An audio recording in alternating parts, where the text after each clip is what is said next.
Senhoras e senhores, bom dia a todos. A seguir daremos início à entrevista coletiva que tem por objeto a 65ª fase da Operação Lava Jato, denominada Operação Galeria. Solicitamos a todos, como já é de praxe, identificar e se informarem qual veículo de comunicação representam.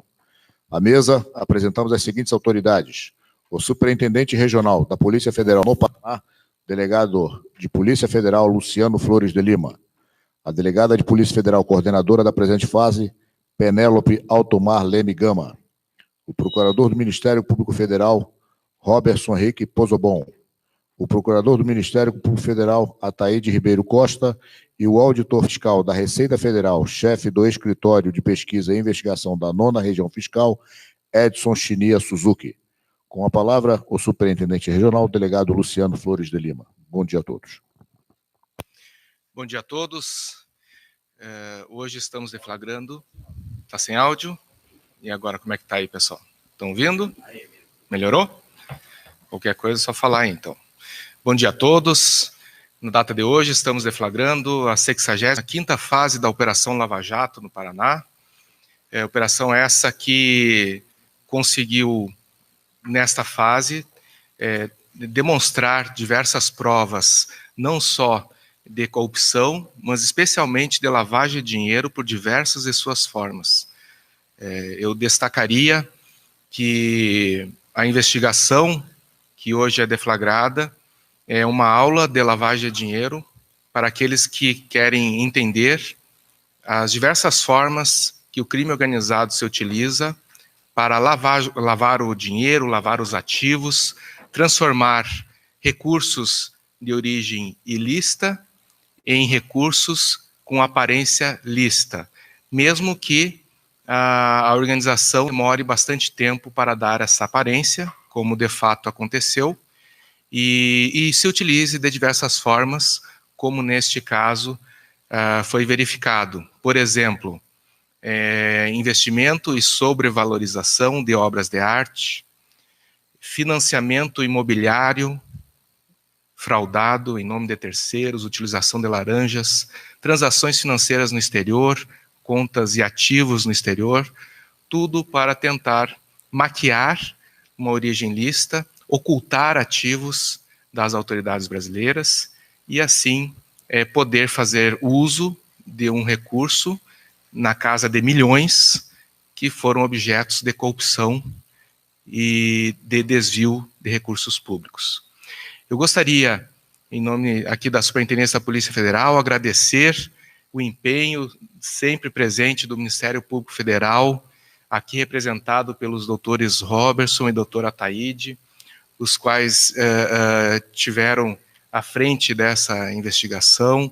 Também agradecer, o esforço sempre presente, sem o qual também não teríamos sucesso, da Receita Federal, aqui representado pelo auditor Edson, demonstrando que as instituições aqui do Estado brasileiro estão sempre firmes e do lado sempre combatendo a corrupção e o crime organizado no Brasil.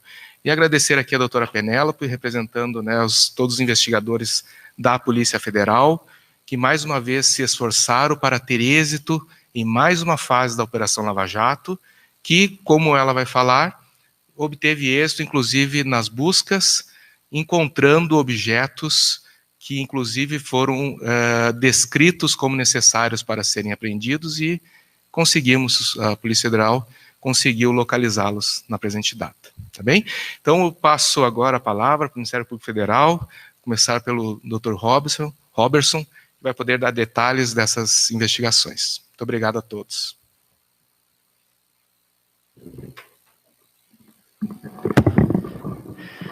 Muito bom dia a todas e todos. Agradeço ao doutor Luciano pela introdução. Essa 65ª fase da Operação Lava Jato, ela retoma um estratagema, um mecanismo criminoso que já vem sendo revelado em várias outras fases.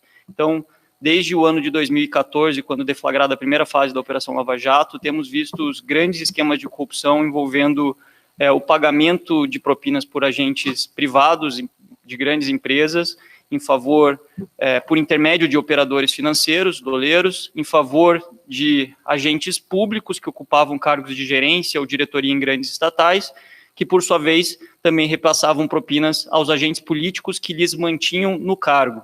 Então, no esquema criminoso de hoje, o que a gente está a apurar ou aprofundar a investigação é justamente o pagamento de propinas vinculados a contratos da Transpetro, uma subsidiária integral da Petrobras, e propinas pagas também no interesse da obra de construção da usina hidrelétrica de Belo Monte. Então, estão em questão hoje investigações de corrupções nas duas maiores estatais brasileiras, a Petrobras e a Eletrobras. Particularmente no que diz respeito à 65ª fase da Operação Lava Jato, a gente pode dividir em 3 conjuntos de fatos aqueles que estão sob apuração. 2 conjuntos de fatos relativos a corrupções e um terceiro conjunto relativo às lavagens de dinheiro relacionadas a essas corrupções. Então, o primeiro conjunto de fatos diz respeito a possíveis crimes de corrupção praticados pelo ex-senador e ex-ministro de Minas e Energia Edson Lobão, em conjunto com Márcio Lobão, relacionados a contratos celebrados pelo Grupo Estre com a Transpetro, sendo que o Grupo Estre aí é formado pelas empresas Polidutos, Estre Ambiental e Estaleiro Rio Tietê. Um segundo conjunto de fatos diz respeito a possíveis crimes de corrupção, também praticados, em tese, pelos investigados Edson Lobão e Márcio Lobão, relacionados ao contrato celebrado pela Odebrecht para a construção da usina de Belo Monte. E, por fim, um terceiro conjunto de fatos diz respeito justamente aos crimes de lavagem de dinheiro, que foram praticados por diferentes formas, por variadas maneiras, e que estão sendo investigados, relacionados justamente às propinas que foram pagas nos 2 esquemas ilícitos anteriores. Então, em resumo, estamos falando aqui de 2 grandes esquemas de corrupção, de propinas pagas por 2 grandes grupos empresariais, sendo que os destinatários dessas propinas, segundo apontam as investigações, são os mesmos, receberam esses valores em espécie e o que se está a apurar na 65ª fase são possíveis lavagens de dinheiro que foram efetuadas para ocultar, dissimular, reinserir esses valores na conta dos beneficiários finais. Falando aqui sobre a lavagem de dinheiro, entre os estratagemas, as metodologias utilizadas, estão transações sobrevalorizadas de obras de arte, e nesse sentido, um dos objetos de busca hoje se trata de uma galeria de arte e seu sócio, simulações de operações de compra e venda de imóveis, simulação de empréstimo, operações fracionadas de saques, depósitos em espécie e movimentações de valores milionários por meio de contas abertas em nome de empresas offshores no exterior. Chamou bastante atenção nesse contexto o fato de que aquele que foi alvo de prisão preventiva, o senhor Márcio Lobão, ele apresentou, de acordo com os dados cujo sigilo fiscal foi afastado e analisado, uma evolução patrimonial muito significativa. Na época dos fatos, portanto, entre 2007 e 2017, o patrimônio de Márcio Lobão saltou de cerca de 8,9 milhões de reais para cerca de 44 milhões. Então, esse crescimento aliado a diversas evidências que apontam no sentido de que ele recebia propinas vultosas das empresas investigadas, chamou bastante atenção na investigação e demanda diligências investigatórias, desdobramentos para que possa ser melhor esclarecido. Sintetizando, então, agora o primeiro conjunto de fatos, que diz respeito à corrupção na Transpetro. É oportuno lembrar que o senhor Sérgio Machado foi nomeado presidente da Transpetro no ano de 2003 e lá permaneceu nessa posição de presidente da Transpetro até 2014. Conforme ele expôs detalhadamente em sua colaboração, para que fosse alçado e permanecesse no seu cargo, ele contou com o apoio de diversos políticos, dirigentes, pessoas influentes dentro do partido MDB. e, em decorrência disso, se comprometeu a coletar propinas em favor desses integrantes e repassar a eles ao longo de todo esse período. Então, é nesse contexto que se aprofundam investigações sobre possíveis propinas repassadas a Edson Lobão e Márcio Lobão. Edson Lobão foi senador da República entre 95 e 2019, mas particularmente o cargo que ele ocupava à época dos fatos aqui era o cargo de ministro de Minas e Energia, portanto, um cargo que tinha ascendência sobre as duas estatais que foram vitimadas, Petrobras e Eletrobras. Ele ocupou esse cargo de 2008 a 2015. E também representou uma importante liderança do MDB, tendo ele solicitado, então, vantagens indevidas por intermédio de Sérgio Machado, segundo o relato desse colaborador, ao Grupo Estre. O que o Sérgio Machado relatou em sua colaboração? Ele disse que o senhor Edson Lobão seguia um procedimento diferente dos demais políticos no que diz respeito às solicitações e ajustes de propinas. Ele falou que, em regra, Sérgio Machado disse que, em regra, ele se reunia com os agentes políticos que lhe apadrinhavam em Brasília e passava para eles os dados com codinomes, locais, datas e valores de propinas. Os políticos, então, repassavam para os seus emissários, que se encarregavam de coordenar com as empresas corruptoras os pagamentos. Só que, no que diz respeito a Edson Lobão, o Sérgio Machado mencionou que o Edson não seguia esse procedimento. Ele falou que, por vezes, conversou com o Edson em Brasília, mas o ministro não adotava os dados para as coletas do propina, e, em vez disso, ele falava, olha, meu filho vai conversar contigo na Transpetro e vai ajustar esses detalhes dos recebimentos. Esses encontros entre Márcio Lobão e Sérgio Machado, de fato, puderam ser evidenciados na investigação, a partir do acesso aos registros da portaria da Transpetro. Foi possível verificar que Márcio Lobão esteve na Transpetro ao menos 44 vezes entre 2009 e 2013, período no qual, segundo Sérgio Machado revelou, havia os pagamentos de propinas. Segundo ele falou, todos os encontros que ele teve, todos os encontros que Sérgio Machado teve com Márcio Lobão na Transpetro tiveram como único e exclusivo motivo o ajuste, o acerto de como as propinas seriam pagas, os valores, as formas, os detalhes dos pagamentos. Mencionou também o senhor Sérgio Machado que o endereço comum onde o senhor Márcio Lobão recebia esses valores ou coletava os valores das propinas era um escritório de advogados vinculado à sua família, à sua esposa particularmente, localizado na Rua México, no Rio de Janeiro. Segundo evidências angariadas ao longo da investigação, houve a entrega de dezenas de milhões de reais em propinas nesse local ao longo de diversos anos. É interessante também, nesse caso, uma particularidade. Por uma questão logística, qual seja, o desejo manifestado por Edson Lobão de receber as propinas em espécie no Rio de Janeiro, o senhor Sérgio Machado intercedeu para que fosse composto um consórcio formado pela empresa NM e pela empresa Polidutos, consórcio esse que, por ser integrado pelo Grupo Estre, poderia fazer os repasses de propinas no Rio de Janeiro. Ele buscou, então, colocar os executivos em contatos, explicou a eles que seria garantido o contrato caso eles anuíssem com os pagamentos de propina, e houve, então, esse compromisso. O consórcio se chama NM Dutos Osbra, formado, então, por essas duas empresas. Mas ele disse também que os pagamentos de vantagens indevidas, de propinas, não se restringiram no que diz respeito ao Grupo Estre para Edson Lobão e seu filho a esse consórcio. Ele disse que em todos os contratos celebrados pelo Grupo Estre com a Transpetro, haviam percentuais de propinas de referência que variavam de 1% a 5%, e que esses percentuais eram aplicados em todos os contratos e as propinas pagas em decorrência de todos eles. Então, aqui foi possível levantar, por exemplo, que a Estre teve 5 contratos celebrados com a Transpetro, que o valor das propinas, segundo disse Sérgio Machado, seria de 3% a 4% do valor do contrato, o que somaria uma propina orbitando em torno de 8 milhões a 11 milhões de reais. No que diz respeito a Polidutos, foram celebrados 16 contratos com a Transpetro entre 2008 e 2014, percentual de propina de referência, segundo Sérgio Machado, também de 3% a 4%, propinas totalizando um montante em torno de 8 a 11 milhões de reais.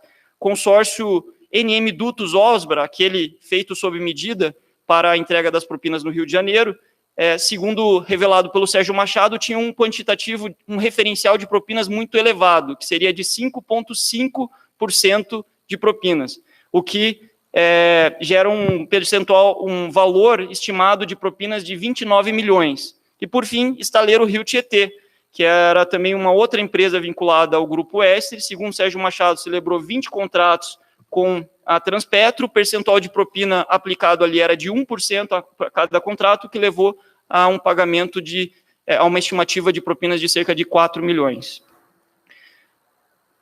Parte desse esquema criminoso, não no que diz respeito ao repasse das propinas para o grupo político, mas no que diz respeito ao repasse de propinas para o grupo administrativo, ao próprio Sérgio Machado, já foi objeto de denúncia, investigação e denúncia anterior. Nesse contexto, quando investigado, o sócio ou principal dirigente do Grupo Estre, o senhor Wilson Quintela, confirmou que, de fato, houve solicitação de propinas por parte de Sérgio Machado, de valores que orbitavam em torno de 1,5% a 3%, segundo ele disse. Também foi possível corroborar todo esse cenário criminoso a partir da investigação da forma como o Grupo Estre lavava os seus recursos. Foi possível verificar que ele contratou um escritório de advogados chamado Mauro de Moraes, Sociedade de Advogados, com contratos com valores expressivos que não eram prestados, e logo após o repasse dos valores para esse escritório, havia uma série de saques de valores fracionados em espécie que eram repassados a um emissário do senhor Wilson Quintela, executivo da Estre, que se trata da pessoa do Antônio Cange. Segundo revelou a investigação e diversas fontes, Antônio Cange era a pessoa responsável por pegar o dinheiro em espécie gerado pela Estre a partir de contratos falsos e repassar esse dinheiro lá na Rua México, no Rio de Janeiro, aos cuidados do senhor Edson Lobão e Márcio Lobão. E, de fato, foi possível, aprofundando-se as investigações, verificar indícios veementes de que ocorreram pelo menos 4 entregas como essas nos anos de 2013, entregas essas que puderam ser confirmadas a partir da análise dos dados obtidos por meio da quebra do sigilo telefônico dos investigados. Então, os elementos angariados na investigação mostraram o quê? Que Antônio Cange entrava em contato com um escritório de advogados, no qual figura como sócia a esposa de Márcio Lobão. Logo depois ele se deslocava de São Paulo para o Rio de Janeiro. O celular dele era marcado nas proximidades, cerca de 150 metros do escritório, a partir das estações radiobases, ou seja, das ligações que ele efetuava, estavam numa antena vinculada próximo ao escritório, e depois se verificava que ele voltava do Rio de Janeiro para São Paulo no mesmo dia. Eu cito aqui como um exemplo desses fatos uma possível entrega de valores ocorrida no dia 26/8/2013. O que aconteceu?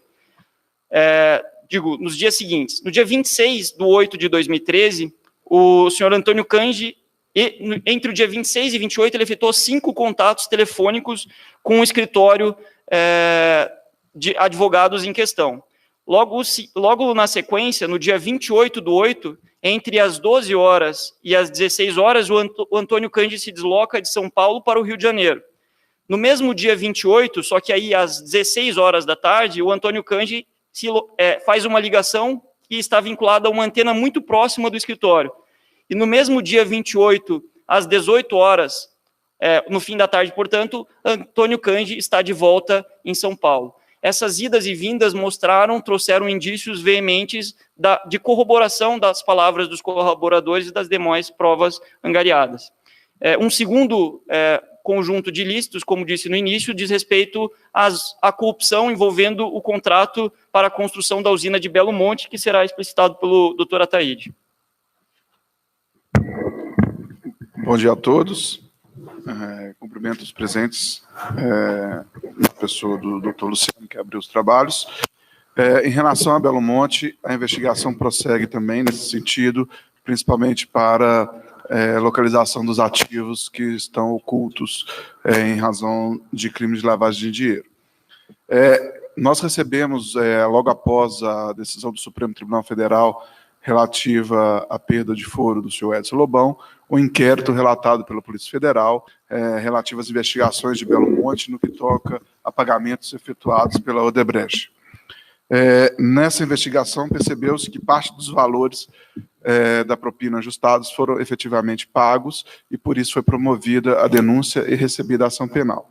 No caso em questão, Edson Lobão, na condição de ministro de Minas e Energia, se sentiu no direito de solicitar propinas para integrantes do consórcio Norte Energia, entre elas a empresa Odebrecht, por participarem da construção da usina hidrelétrica de Belo Monte. Chamou muita atenção a audácia do ex-ministro de Minas e Energia, que chegou a visitar um dos representantes da Odebrecht no hospital para fazer a solicitação da propina relativa a Belo Monte. Isso está muito faticamente descrito na denúncia. E as empresas, segundo colhido na investigação, as empresas relativas a Belo Monte, elas tinham intenção de obter um aditivo de valor e estavam resistentes em ter essa acolhida pelo governo.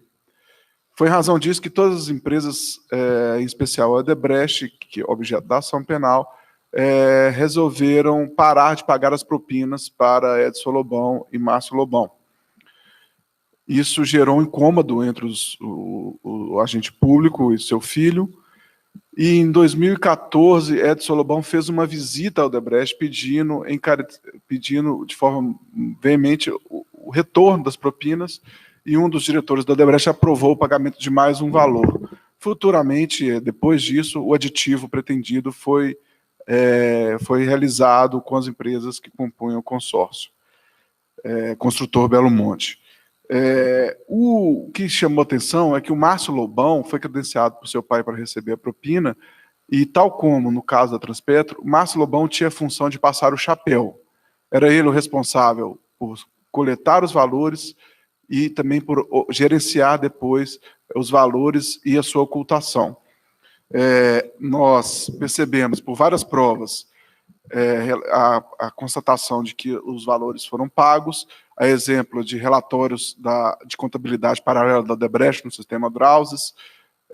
Também foram colhidas provas de uma transportadora de valores usada pela Odebrecht para fazer os pagamentos ilícitos, e nós temos, em razão de busca e apreensão efetivada pela Força Tarefa do Rio de Janeiro, recibos da entrega desses valores no escritório da Rua México, tal como ocorreu no caso da Transpetro, objeto de indagação anterior. Nesses pagamentos de propina relativos ao Odebrecht, o senhor Edson Lobão era identificado como esquálido, e os pagamentos na Rua México eram efetivados sempre nesse escritório de advocacia vinculado à família Lobão, onde a senhora esposa do senhor Márcio Lobão mantinha o escritório com a família do seu sogro. Chama atenção também na investigação as várias formas de lavagem de dinheiro, e aqui a gente gostaria de explicitar a questão envolvendo a manutenção de empresas offshore no exterior. O senhor Márcio Lobão, ele foi objeto de busca e apreensão no dia 16 de fevereiro de 2017, por ordem do Supremo Tribunal Federal, na denominada Operação Leviatã. Esse inquérito era o inquérito 4292. Logo depois da efetivação das buscas e apreensões, alguns dias após, em 6 de março de 2017, o senhor Márcio Lobão apresentou declarações retificadoras dos impostos de renda dos anos calendários de 2012, 2013, 2014 e 2015. O que significavam essas retificadoras? Essas retificadoras tinham por objeto tornar declaradas contas ocultas mantidas por Márcio Lobão na Suíça, contas estas que não apareceram nas declarações originais. Eram contas mantidas no Banco Julius Baer e no Banco Credit Suisse. Foram declarados mais ou menos 6,5 milhões de reais em ativos financeiros nessas contas offshores, e também aplicações financeiras que somavam a quantia aproximada de 500 mil reais. Dentre as contas mantidas, tinha uma conta no Julius Baer que tinha o valor de 1,7 milhões de reais em 31 de dezembro de 2015. Chamou a atenção da investigação as manobras buscando ocultar valores e dissimular pagamentos de propina. Inclusive, depois, em 12 de março de 2018, ou seja, quando a investigação da Lava Jato já estava muito ostensiva, de conhecimento público, em 2018, Márcio Lobão faz uma nova retificação em declaração de imposto de renda anterior e faz uma retificadora da declaração de imposto de renda do ano de 2016. E nesse ano de 2016, essa retificação, ela simplesmente faz desaparecer a conta do banco Julius Baer, no qual anteriormente ele tinha aproximadamente 1,7 milhões de reais. Ocorre que, no aprofundamento das investigações, o Ministério Público Federal buscou a quebra da quebra telemática dos e-mails do senhor Márcio Lobão e demonstrou que, mesmo com a retificação da declaração de imposto de renda de 2016, Márcio Lobão ainda mantinha valores e controlava contas offshore no exterior. E nós percebemos que ele tinha saldos nessa conta em 2016, 2017 e 2018. Parte dos valores foram transferidos para origem desconhecida da investigação, por isso a necessidade da prisão preventiva para que o produto do crime seja efetivamente recolhido aos cofres públicos novamente, e chama a atenção que em 12 de abril de 2019, Márcio Lobão recebe um e-mail de um senhor chamado Silvano Bernasconi, um administrador de contas offshores, com documentos e extratos bancários de contas offshores denominadas Madagascar e Rauto, contas essas controladas, na verdade, por senhor Márcio Lobão e que era objeto de ocultação. Inclusive, chama a atenção que na mensagem há uma menção aqui a uma das contas offshore, ela faria aniversário de 10 anos, ou seja, são um período longo e duradouro de prática de crime de lavagem de dinheiro por meio de contas no exterior. Além dessas questões envolvendo a lavagem de dinheiro por meio de contas offshores que mostram uma prolongada prática de crimes de ocultação de ativos, na investigação foram demonstradas inúmeras outras práticas de ocultação de bens. E, a partir daí, eu gostaria que o Dr. Robson explanasse outros fatos objeto da nossa investigação de hoje.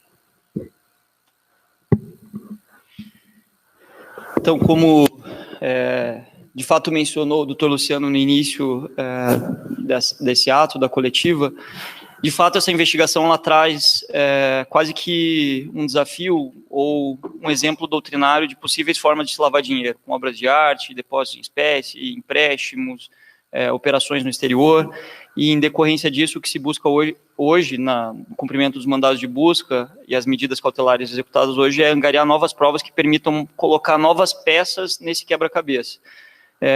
Só para concluir aqui, um outro aspecto diretamente relacionado com a movimentação de valores por meio de offshores no exterior pelos investigados, diz respeito ao fato de que esse gerente, esse agente que movimentava as contas de Márcio Lobão no exterior, o senhor Silvano Bernasconi, ele também foi um agente responsável por movimentar contas de outros investigados da Operação Lava Jato. Então, uma dessas contas que ele movimentou ou geriu em favor de um operador financeiro, no caso o senhor Mário Miranda, foi a conta Tech Trade. Por meio dessa conta Tech Trade foram efetuados pagamentos em favor de pelo menos 3 funcionários públicos da Petrobras, Ulisses, Pinot e o senhor Aloysio. E foram encontrados na investigação indícios de que esse gerente dessa conta se comunicava com eles. Então é possível verificar que, por vezes, diferentes investigados, sejam eles empresários, sejam eles operadores financeiros, sejam eles agentes políticos ou vinculados a agentes políticos ou mesmo funcionários públicos, eles se valem dos mesmos agentes para praticar ilícitos no exterior. No caso das contas que foram movimentadas, a Tech Trade, as contas desses agentes públicos da Petrobras, já foi objeto de investigação, deflagração de operação, denúncia, já foi instruído, já foi julgado. Eles já foram condenados no âmbito da Operação Lava Jato.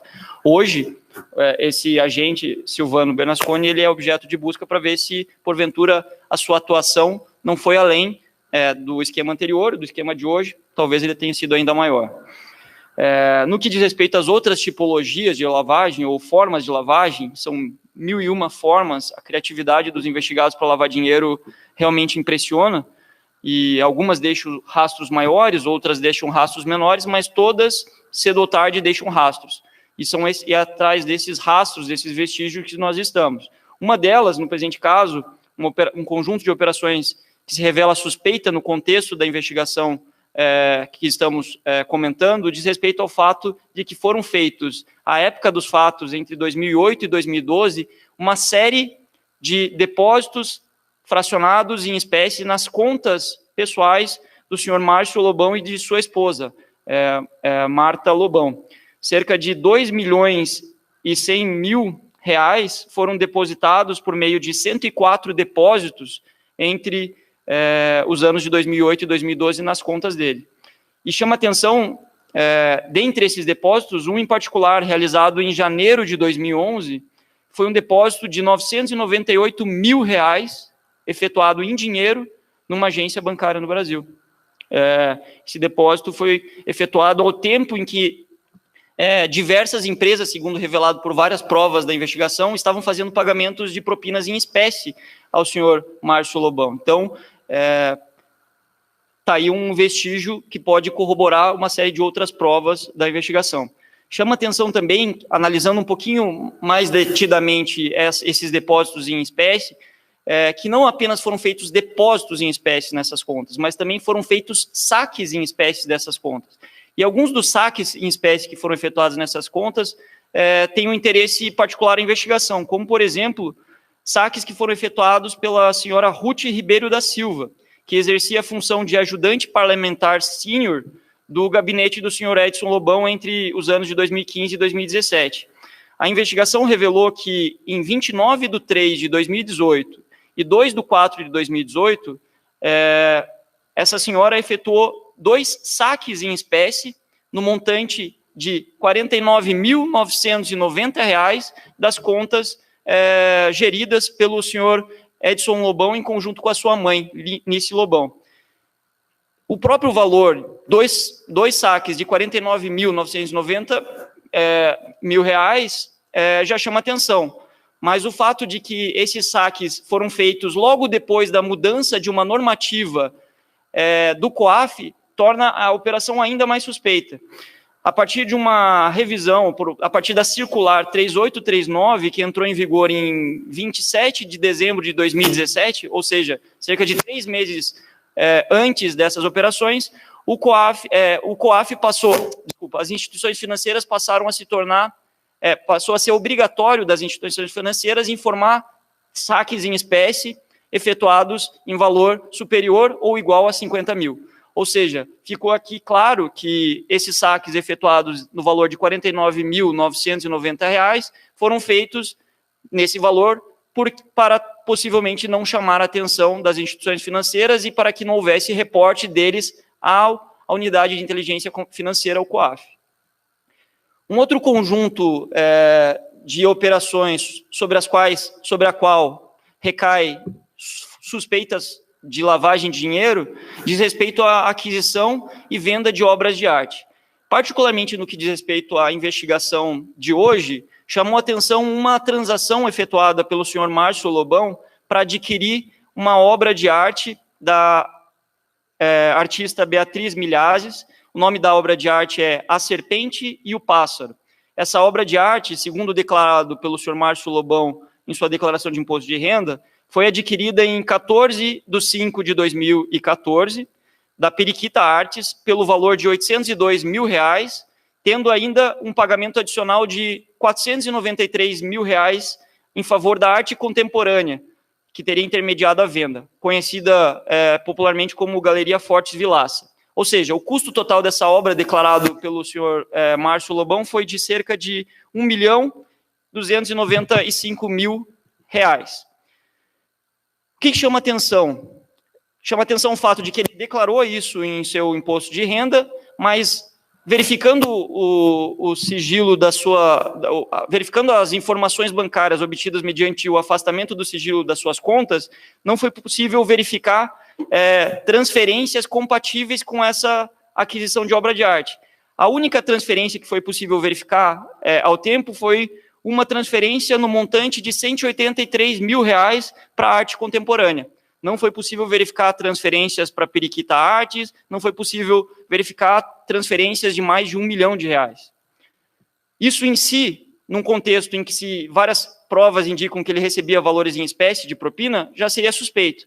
Mas essa suspeita ela se tornou ainda maior a partir da análise de materiais que foram apreendidos na busca e apreensão cumprida por ordem do ministro Fachin, pelo Supremo, no ano de 2017. Como destacado pelo doutor Ataíde, em 16 de fevereiro de 2017 foi deflagrada a Operação Leviatã e o senhor Márcio Lobão foi lá naquela oportunidade alvo de medidas de busca e apreensão. Um dos endereços onde foi realizada a busca e apreensão foi a sede, o escritório profissional dele, que era da Brasil Cap. E nesse local foi apreendida uma pasta que muito interessa a investigação em curso hoje. A pasta tinha o nome Galeria Fortes Vilaça, nome fantasia da arte contemporânea. O que tinha dentro dessa pasta? Tinha uma carta datada de dezembro de 2013, em que a Galeria Vilaça encaminhava para Márcio Lobão o preço da obra em comento, da obra A Serpente e o Pássaro, cerca de $550 mil. Na mesma pasta tinha um envelope, e nesse envelope havia anotações manuscritas com os seguintes dizeres: segunda, 10h30, Praia de Botafogo, número 300, 10º andar. 2 números de telefone, Arlene Silva Melo, Augusto Roque. Vamos decifrar essas anotações. Bom, em primeiro lugar, a Praia do Botafogo, 300, 10º andar, é o escritório, a sede da Odebrecht. Augusto Roque é o executivo, ou ex-executivo da Odebrecht, que informou que em fevereiro de 2014 recebeu Márcio Lobão na sede da Odebrecht e que nessa oportunidade Márcio Lobão solicitou a ele R$500 mil de propina em espécie. Foi possível, a Polícia Federal efetuou diligências e verificou que no escritório da Odebrecht, de fato, havia a menção da entrada do senhor Márcio Lobão justamente no dia em comento, dia 17 de fevereiro, salvo engano. Não bastava isso, foram encontrados 3 cheques ao portador emitidos pela Galeria Almeida e Dali. E esses cheques estavam dentro do envelope onde havia anotação do endereço da Odebrecht, de uma data onde supostamente, onde as provas indicam que houve entrega de propina e o nome do executivo responsável pelo pagamento. Então, dentro desse envelope tinha cópias de 3 cheques emitidos pela Almeida e Dali Galeria de Arte, 2 cheques no valor de R$200 mil e um cheque no valor de R$237 mil, valor total dos cheques R$637 mil. O que é interessante? Conforme revelado pelo Augusto Roque, já objeto de denúncia, o pagamento dos R$500 mil de propina da Odebrecht ao Márcio Lobão ocorreu no dia 26/2 de 2014. De fato, foram encontrados naqueles sistemas de propinas da Odebrecht menções a esses pagamentos. Então, no dia 17/2, há uma data de reunião com o Márcio Lobão. Essa data foi confirmada. O Márcio Lobão entrou na sede da Odebrecht nesse dia. E aí o senhor Augusto Roque solicitou ao Departamento de Operações Estruturadas a realização de um repasse de R$500 mil relacionado a Belo Monte para o codinome Esquálido. Segundo revelado pela empresa, era atribuído ao senhor Edson Lobão. Além disso, havia uma planilha e constava lá, endereço de entrega, Rua México, número 168, Rio de Janeiro. O mesmo endereço onde o senhor Sérgio Machado falou que as entregas de propina aconteciam no interesse do Grupo Extra Ambiental. Então, 2 empresas entregando propinas em tese no mesmo endereço, um escritório de advogados no Rio de Janeiro.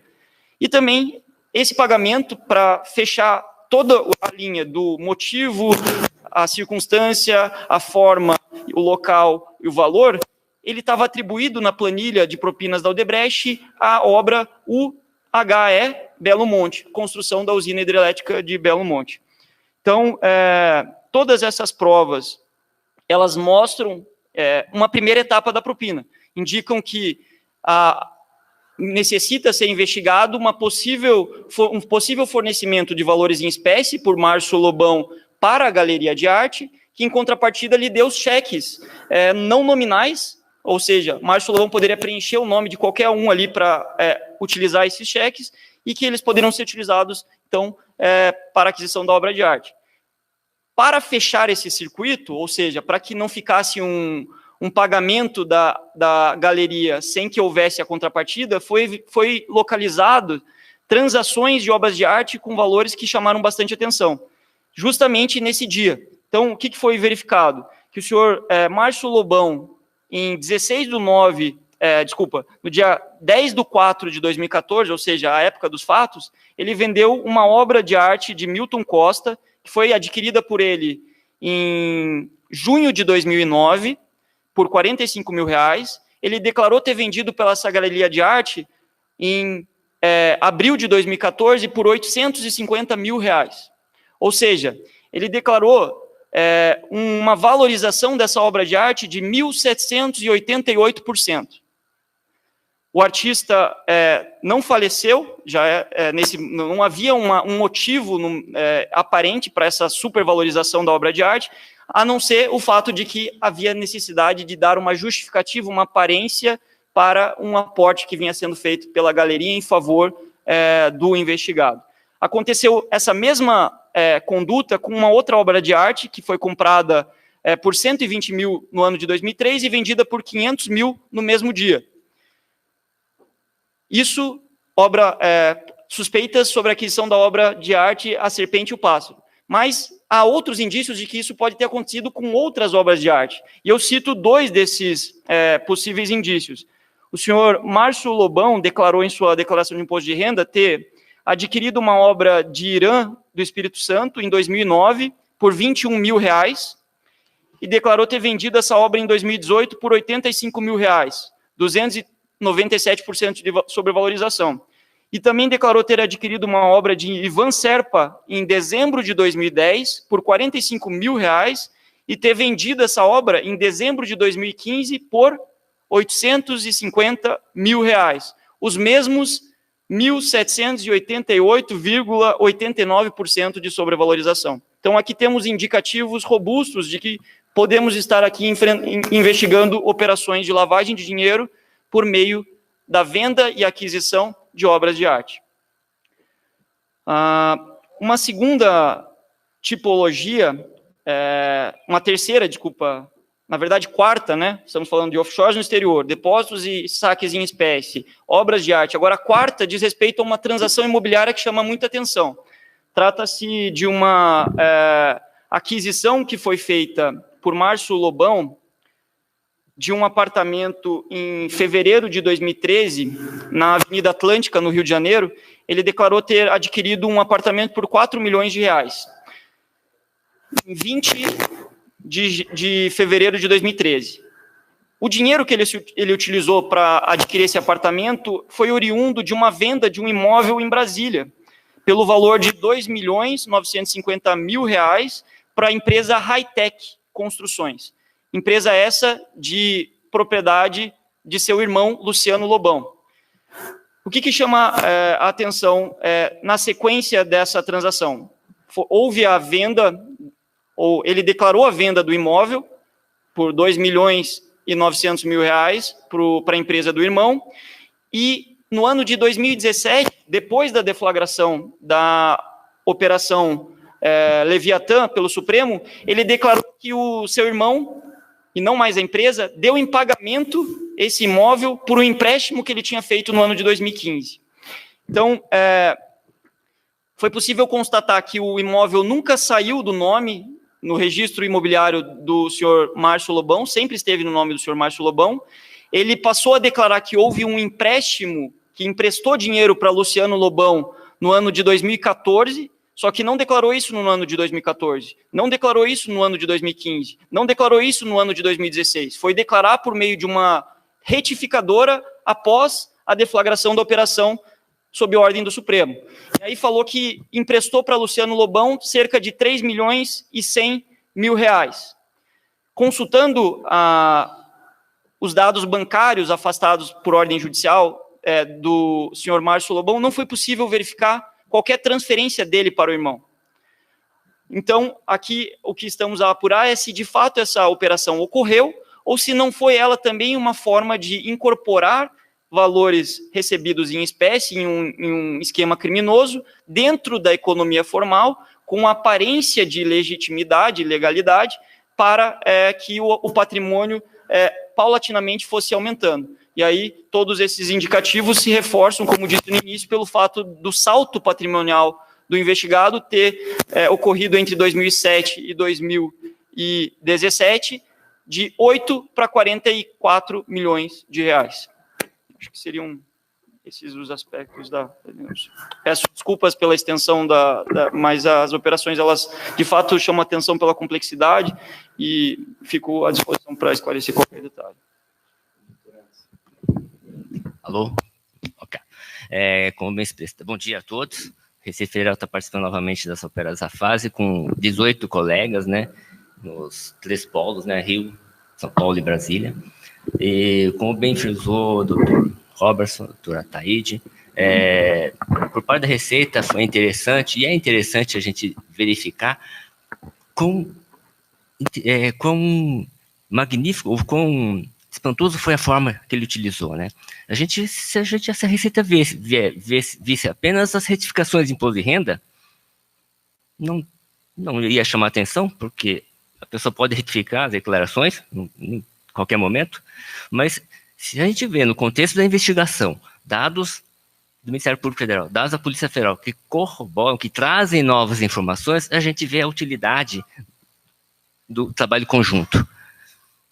É interessante, porque se a Receita fosse só ver as retificações, não ia chamar atenção, porque ele fechou, declarou coisas que havia esquecido, informou bens ou transações imobiliárias que à época ele tinha esquecido, ou doações ou empréstimos, mas então, se você verifica no contexto de tudo que é trazido de informação, de colaborações, dados bancários, dados de informações de imobiliárias e cartórios, você vê que isso aparentemente tem um aspecto de ficção. Então, eu gostaria só realmente de frisar o interessante que é o trabalho conjunto, que complementando, trazendo informações complementares, podem evidenciar formas utilizadas pelas pessoas para lavar dinheiro ou para esconder o que de fato estão fazendo. Obrigado.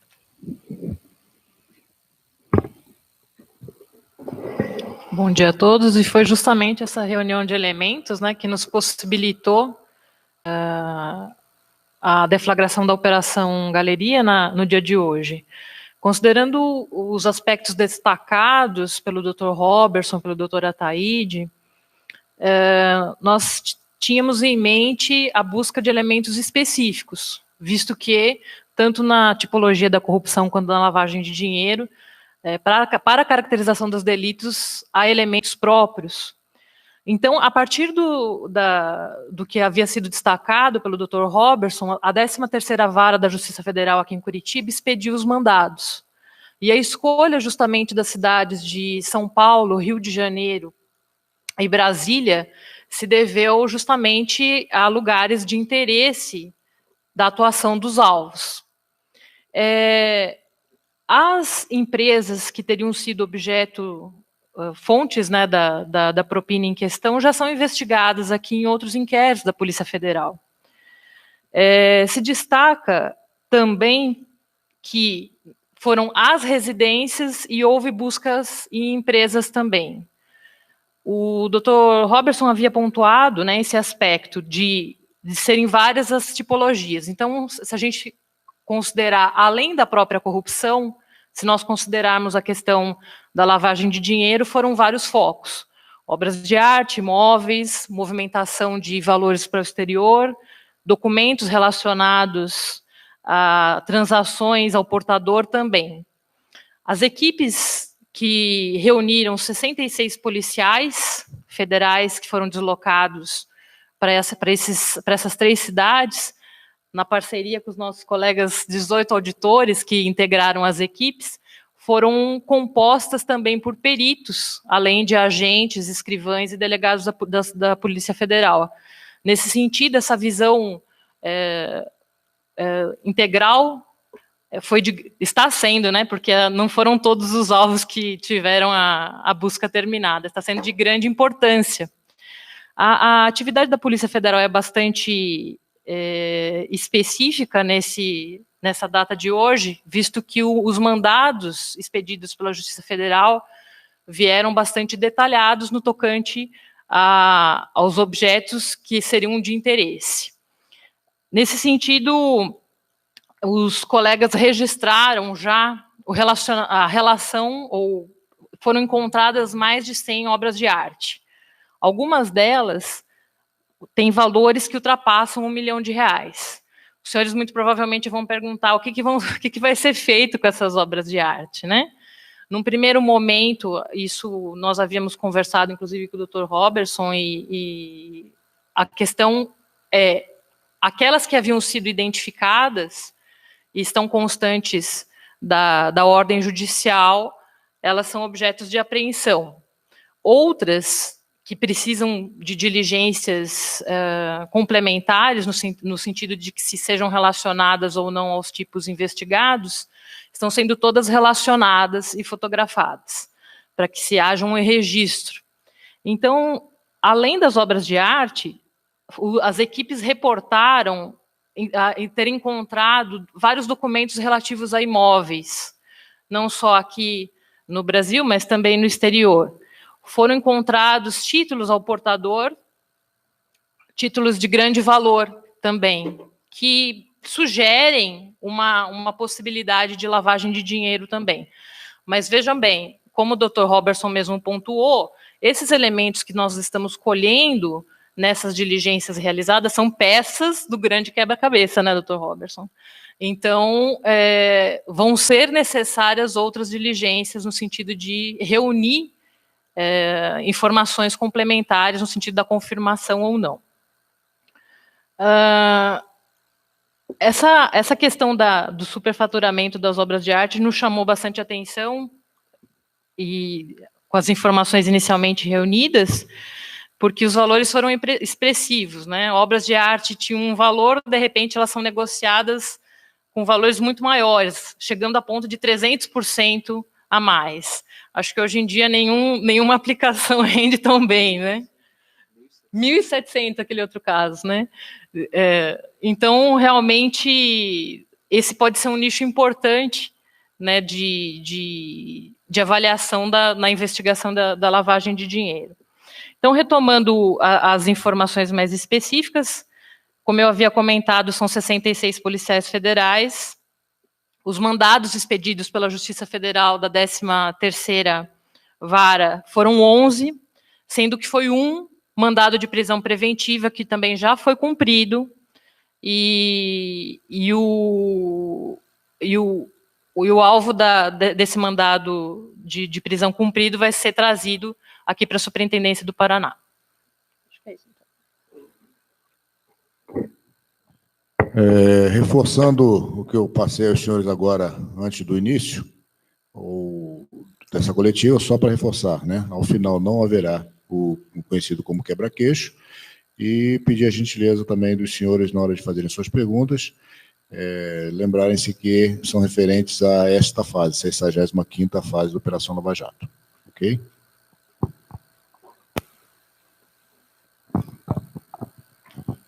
Bom dia, Dulcinea Novaes, da RPC, afiliado da Rede Globo. Essas investigações, elas são um desdobramento já daqueles processos contra o ex-ministro Lobão. O senhor poderia detalhar, doutor Robertson?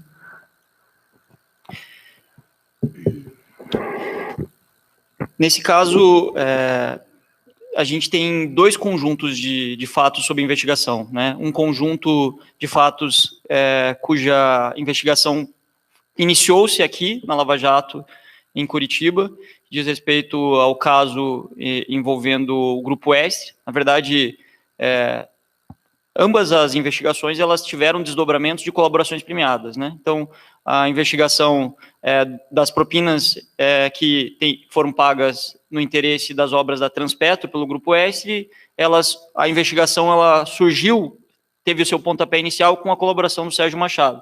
De outro lado, as investigações no que diz respeito às propinas em tese pagas no contexto da construção da usina de Belo Monte, foram reveladas no âmbito das colaborações da Odebrecht. Então, a fase deflagrada por ordem do ministro Fachin em 2017, portanto, investigando Edson Lobão ao tempo em que ele ainda ocupava um cargo com prerrogativa de foro no Supremo, elas instruíram parte das diligências que hoje são cumpridas. Então, houve o compartilhamento de provas por parte do Supremo para a Força Tarefa Lava Jato em Curitiba. Esse compartilhamento possibilitou que a investigação se espraiasse para novas frentes, e para melhor entender essas novas frentes é que alguns mandados de busca e apreensão estão sendo cumpridos hoje. O que o senhor considera que avançou, então, nesse processo? Olha, a continuidade das investigações permitiu que a gente verificasse uma série de possíveis lavagens de dinheiro que eram desconhecidas, como, por exemplo, as operações com saques, depósitos, operações com obras de arte. Então, uma série de diligências foram aprofundadas, permitiram que também viesse à tona novos fatos criminosos a serem investigados. Além disso, em relação especificamente a Belo Monte, houve diligências supervenientes que comprovaram, através de buscas e apreensões, que efetivamente os valores em espécie na Rua México, no escritório ligado à família Lobão, o que permitiu o oferecimento de uma ação penal em julho de 2019 contra Edson Lobão e Márcio Lobão e outros investigados. Então, isso já é um avanço considerável, e os desdobramentos estão sendo objeto de aprofundamento a partir de agora. Para os senhores também ficou evidente que era o Márcio Lobão que cuidava de todos os detalhes dessas operações, dessas transferências de valores ilícitos? Sim, todas as investigações relacionadas a Lobão, o Márcio Lobão aparece como encarregado, como eu disse anteriormente, de passar o chapéu, de coletar os valores, de operacionalizar as lavagens de dinheiro para a ocultação das propinas recebidas. Só complementando o que o Dr. Robson falou a respeito da novidade, o que as investigações avançam. Lembrando que nós estamos na 65ª, né, fase da Operação Lava Jato. É uma fase, portanto, uma operação que começou há bastante tempo, e como vocês podem estar percebendo, a gente está avançando muito para a questão da lavagem de dinheiro e recuperação de ativos.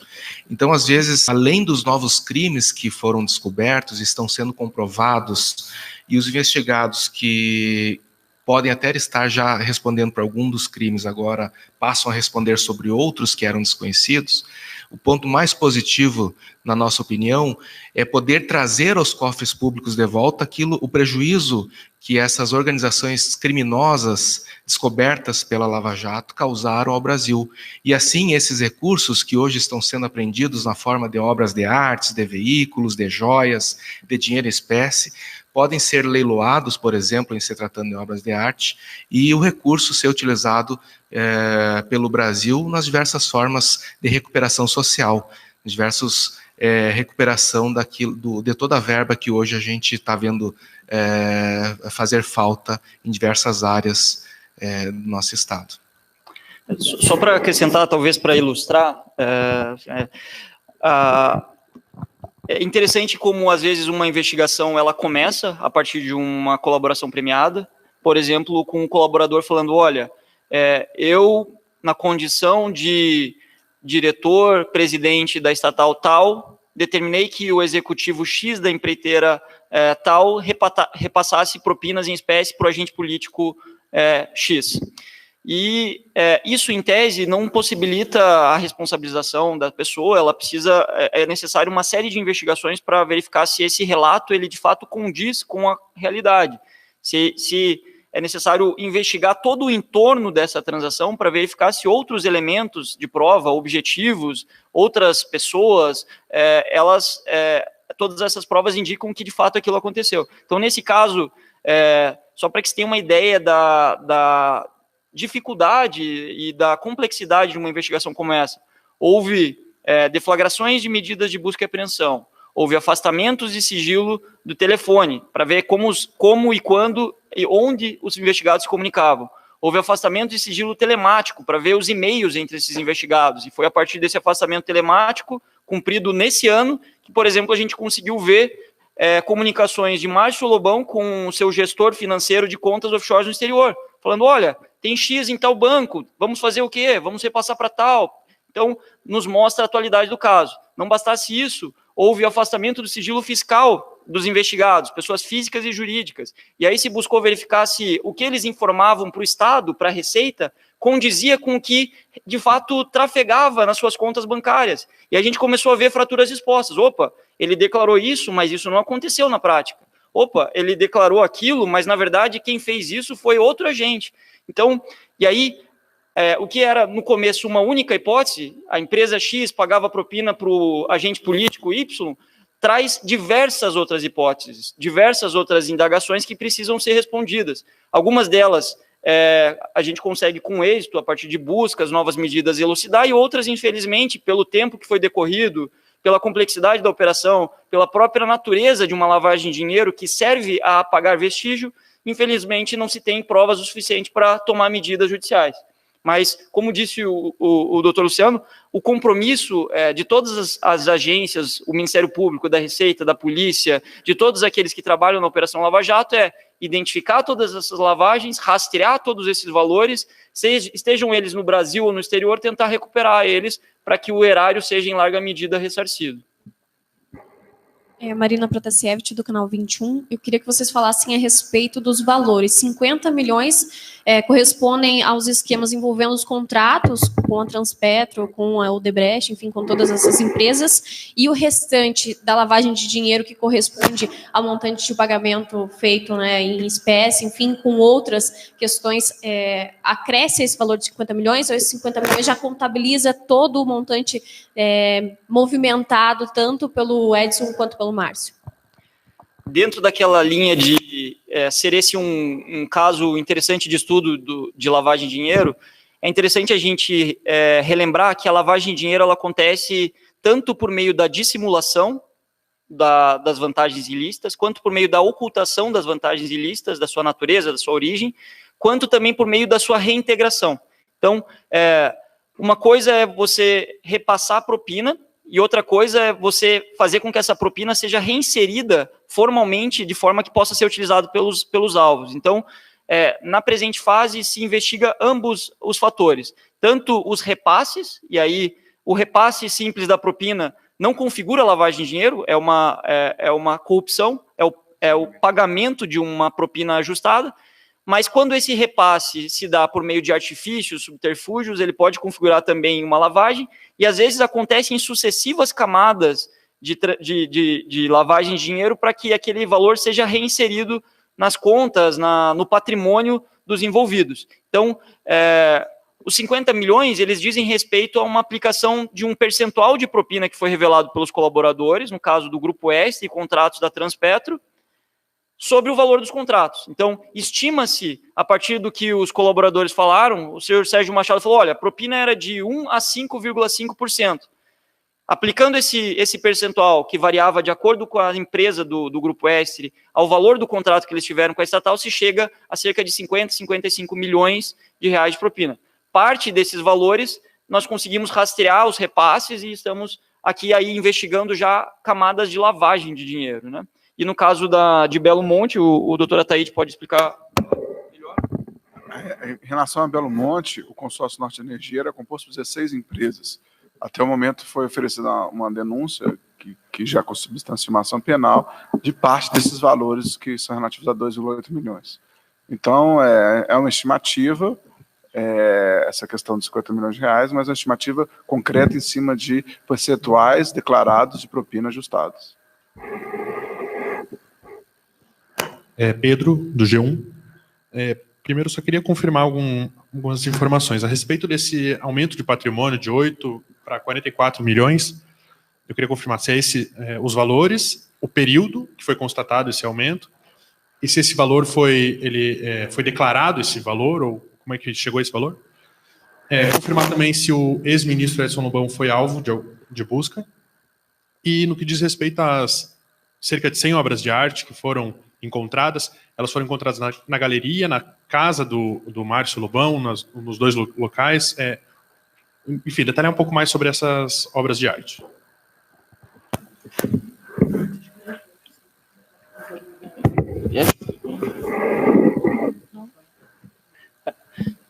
Bom, eu posso esclarecer com relação à evolução patrimonial. A partir do afastamento do sigilo fiscal do investigado, o senhor Márcio Lobão, foi possível verificar que da renda declarada por ele à Receita, houve em dezembro de 2017, houve uma declaração de renda de cerca de 8 milhões e em dezembro de 2017, a renda que ele declarava era de... A renda não, né? O patrimônio que ele declarava era de cerca de 44 milhões. Então, de 2008 a 2017 foi esse o incremento patrimonial havido declaradamente por ele.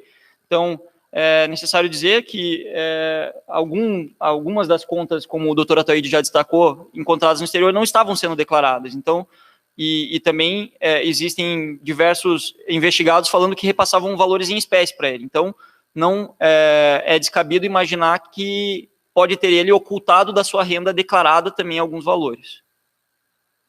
Sobre as obras de arte, só lembrando, são 11 equipes, né?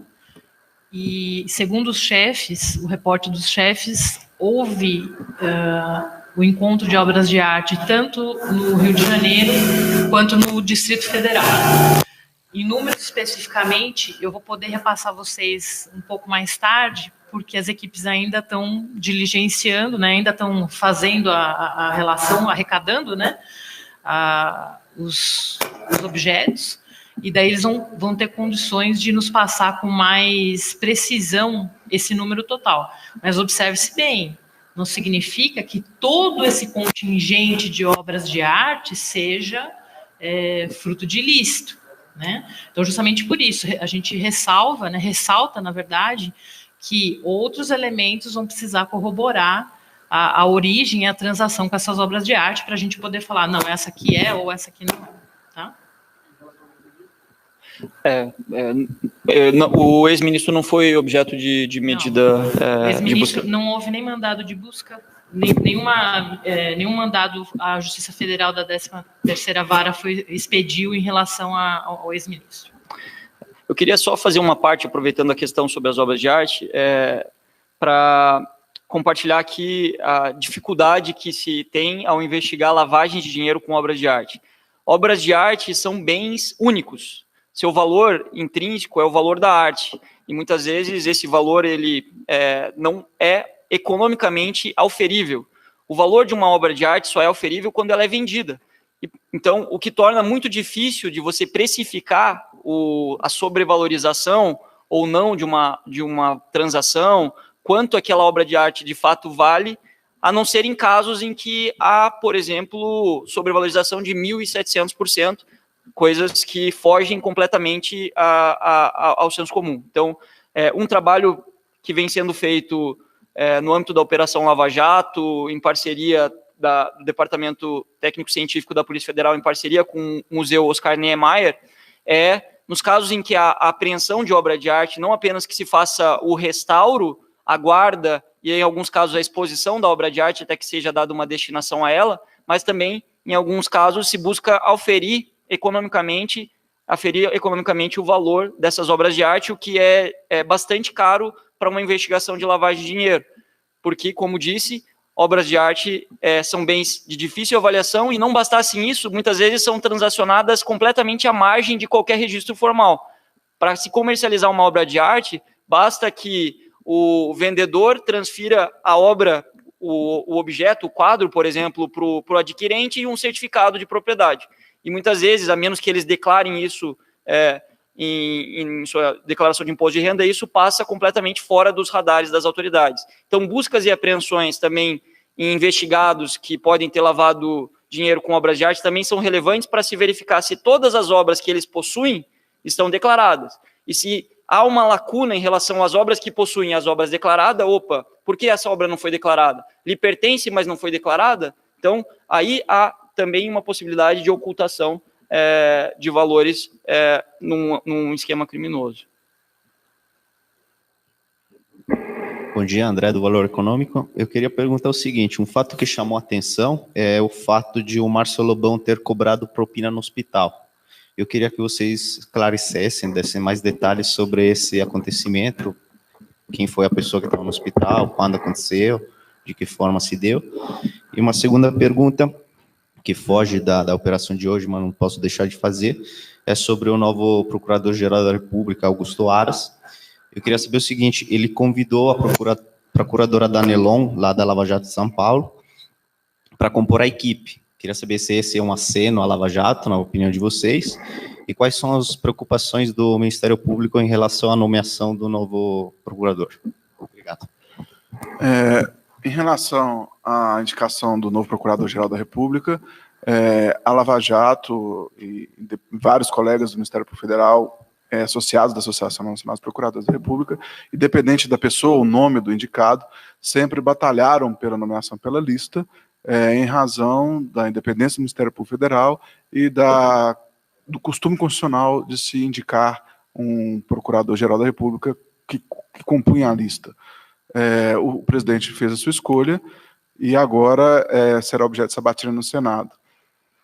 Em relação ao senhor Henrique, ao pedido de propina no hospital, o que ocorreu foi que, em relação à questão de Belo Monte, a Odebrecht foi uma das empresas participantes do consórcio construtor, e na época o seu diretor, Henrique Valadares, passava por um tratamento de saúde, e naquele momento o senhor Edson Lobão, a pretexto de fazer uma visita de cortesia, foi ao hospital fazer o pedido de propina ao senhor Henrique Valadares, porque a Odebrecht ainda não tinha iniciado os pagamentos relativos à usina hidrelétrica.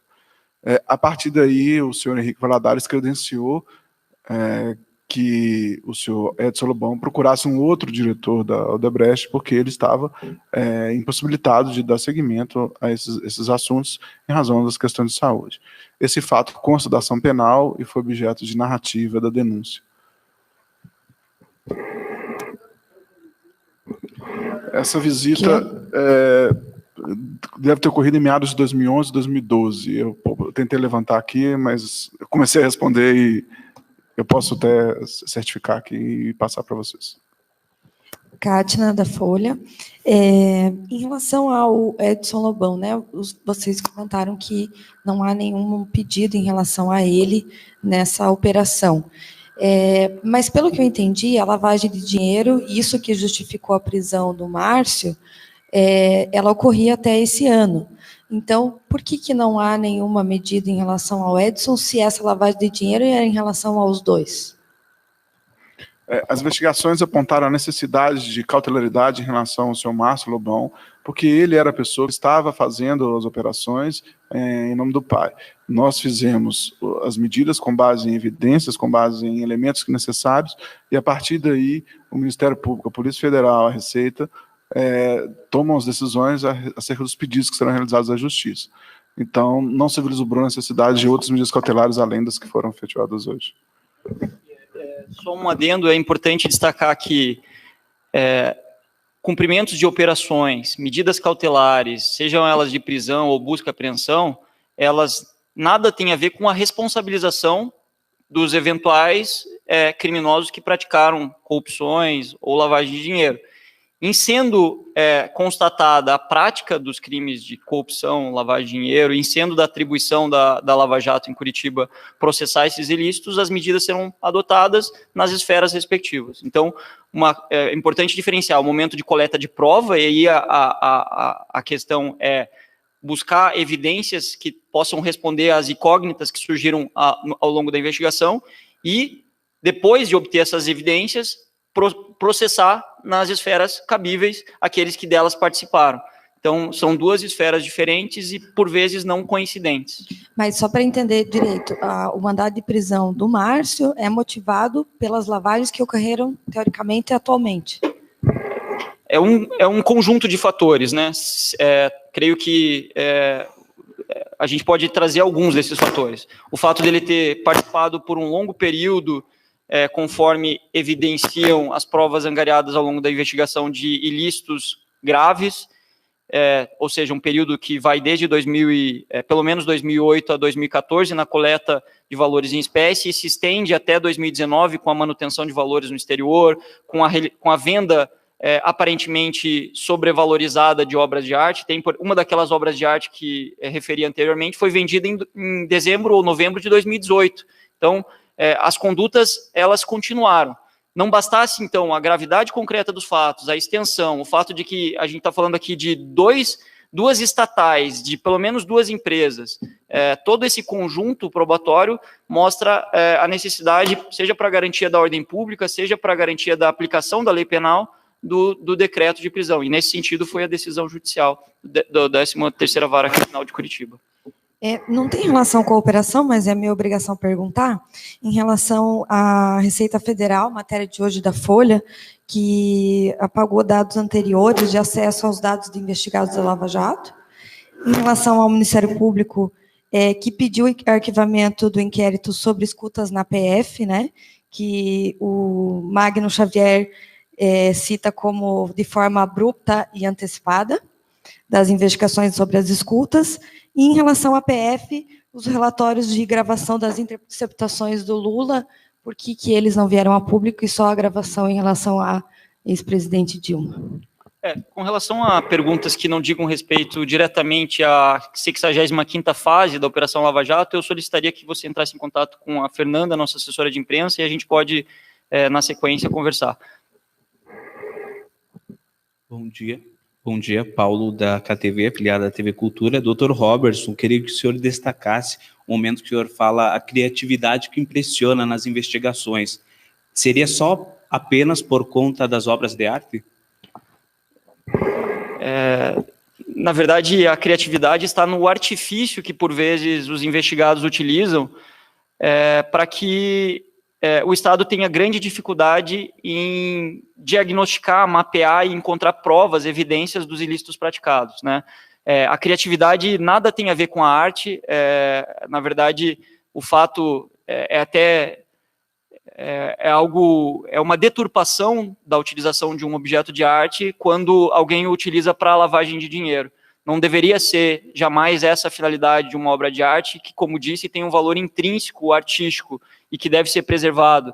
Até se falar em quantificação de obras de arte, monitorização desse mercado é algo que está numa esfera inadequada. Mas, infelizmente, agentes criminosos se valem de dificuldades que se tem para trazer um valor econômico a determinados bens para praticar os ilícitos. Mas, de fato, a criatividade ela se revela por meio de uma série de recursos.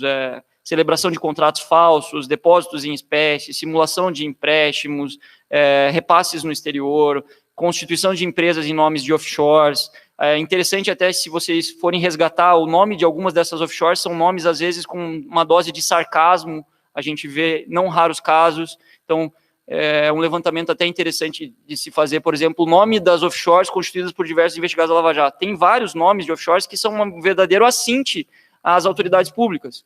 Então, é um misto de criatividade com desboche, com desdém, por vezes.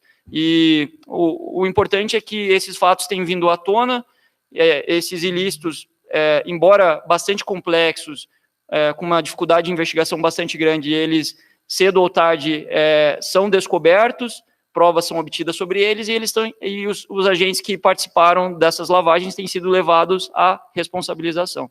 Outra coisa que também chama muita atenção, e a gente está falando de 2019, 5 anos após a deflagração da Operação Lava Jato, é o fato de diversos investigados continuarem praticando crimes. O fato de diversos investigados que sabem que são investigados na Operação Lava Jato continuarem mantendo recursos no exterior, continuarem movimentando os recursos no exterior. Nesse caso, em particular, houve, por exemplo, a identificação de uma transação específica que ocorreu a partir de contas mantidas por Márcio Lobão no exterior para a conta de um doleiro. Então, até quando investigados, pessoas que praticaram crimes graves de corrupção e lavagem de dinheiro vão continuar apostando na impunidade?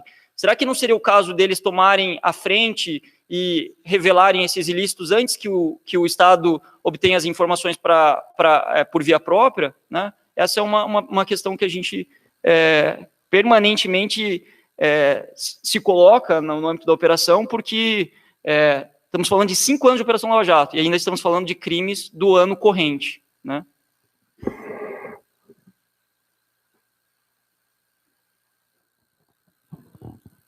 Mais uma pergunta do Cineia da RPC, afiliado da Rede Globo.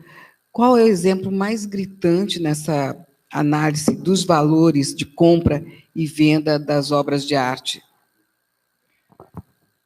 Eu vou destacar, vou destacar dois aqui, e que eles chamam atenção, inclusive, pelo exato percentual de sobrevalorização que aconteceu entre eles. Só deixa eu resgatar aqui.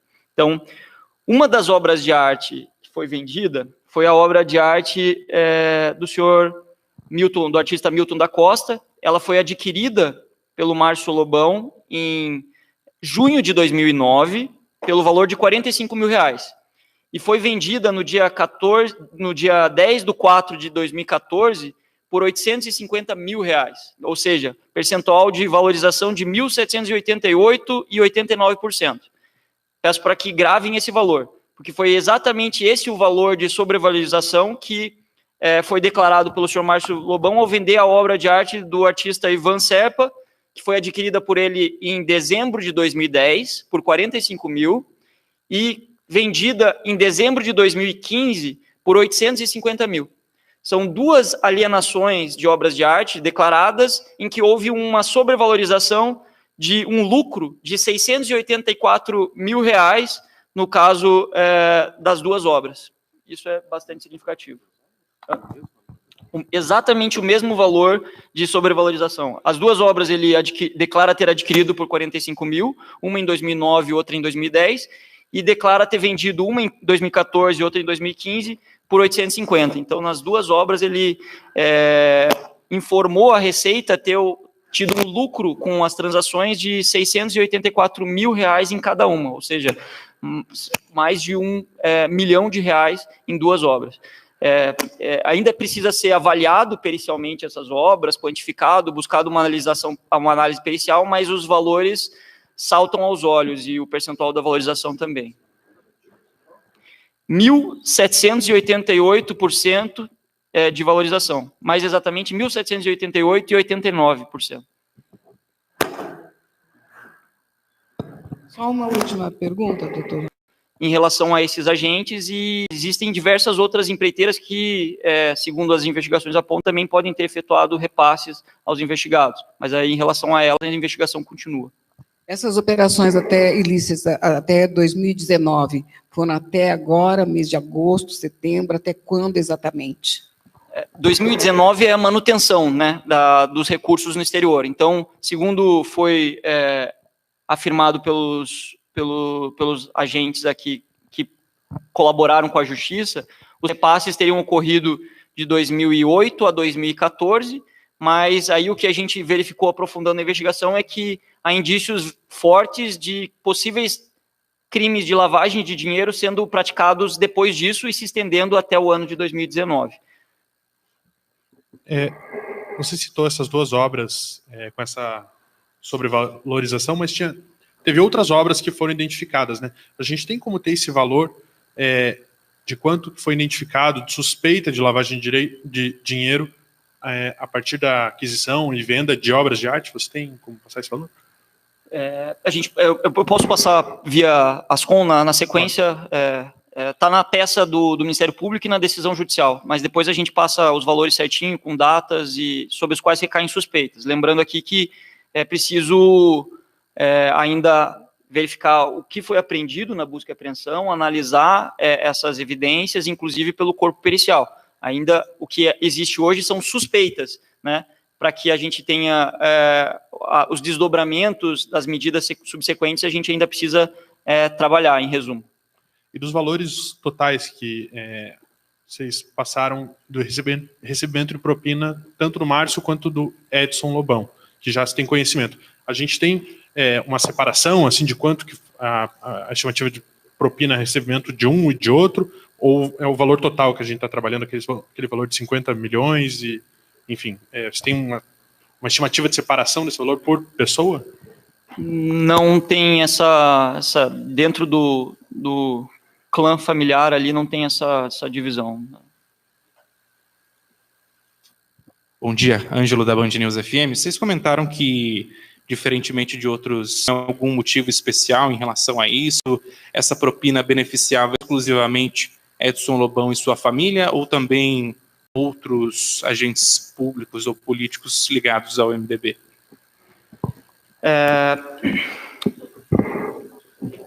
Eu coloco aqui o que nos foi relatado pelo senhor Sérgio Machado, né, que era diretor-presidente da Transpetro, responsável pela corrupção lá naquela estatal, amparado no cargo e lá mantido por pessoas influentes do MDB, inclusive pelo senhor Edson Lobão.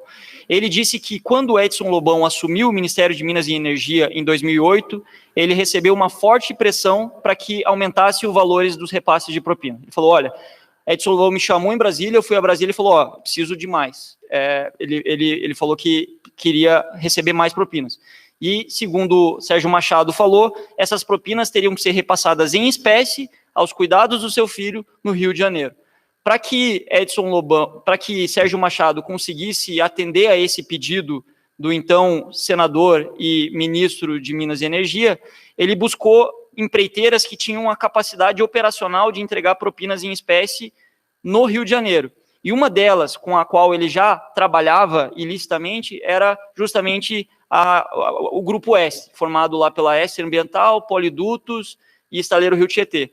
Eles tinham a capacidade de entregar propinas em espécie no Rio de Janeiro. E aí o que ele fez? Ele falou com o Wilson Quintela, que tinha essa necessidade, e que perguntou se ele toparia fazer um consórcio com a empresa NM, num contrato da Transpetro, para gerar esses pagamentos. E assim ocorreu.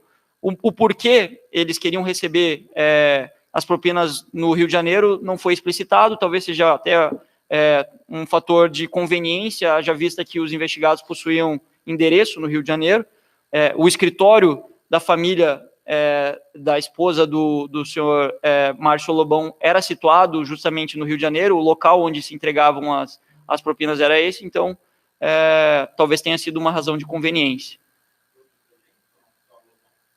De outros agentes, desculpa? O senhor Sérgio Machado relata pagamentos de propinas a diversos agentes do MDB, alguns deles com foro privilegiado. A presente investigação, a gente apura especificamente repasses de propinas para o senhor Edson Lobão e Márcio Lobão. Exemplificando, inclusive, a Força Tarefa já denunciou esse ano o senhor Romero Jucá por recebimento de valores em razão de contrato da Transpetro também.